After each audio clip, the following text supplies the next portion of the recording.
Bonjour tout le monde, samedi, je voulais vous faire un petit coucou pour vous encourager, continuer de vous encourager, chacun de vous qui êtes à la maison, que vous soyez dans votre maison, dans votre appartement, dans un centre pour personnes âgées, à l'hôpital, en CHSLD, bref, peu importe vous êtes où, peu importe vous êtes avec qui, je voulais vous dire qu'on ne vous oublie pas, je pense à vous, et je tiens à vous encourager dans le respect des consignes. On vient d'avoir le point de presse du premier ministre du Québec qui a été fait aujourd'hui par la vice-première ministre, Mme Guilbeault. On a aussi compris qu'il y avait une augmentation de cas dans la région Gaspésie-les-Îles, donc 2 cas supplémentaires, ce qui porte le total à 43. Et malheureusement, encore en date d'aujourd'hui, jusqu'à maintenant, nous n'avons pas été en mesure d'obtenir réponse de la Direction de la santé publique Gaspésie-les-Îles de la Madeleine pour avoir la distinction entre le nombre de cas en Gaspésie et le nombre de cas aux îles de la Madeleine. Je veux que vous sachiez une chose, jamais on va abandonner cette bataille-là.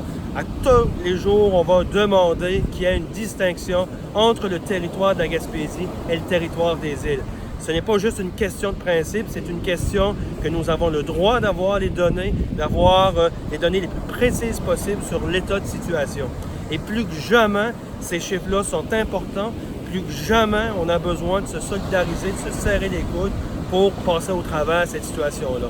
Comme le Dr Arruda vient de le dire en conférence de presse, il est important de respecter les consignes le plus possible. D'autres régions auront le contrôle des entrées et sorties qui vont être mises en place à partir de cet après-midi. Donc, ce que ça nous dit, c'est que la bataille, elle est loin d'être terminée, la bataille, elle est loin d'être gagnée.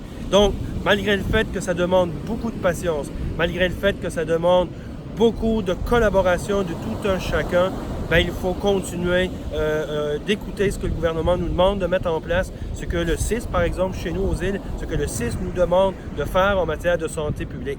Alors, comme je vous le disais au tout début de la vidéo, j'ai une pensée particulière pour chacun de vous. Je sais que c'est pas toujours facile, c'est pas facile pour moi, c'est pas facile pour vous, mais ensemble, si on s'aide les uns les autres, si on s'encourage les uns les autres, bien, on va réussir à passer au travers. Bon samedi, salutations à chacun de vous.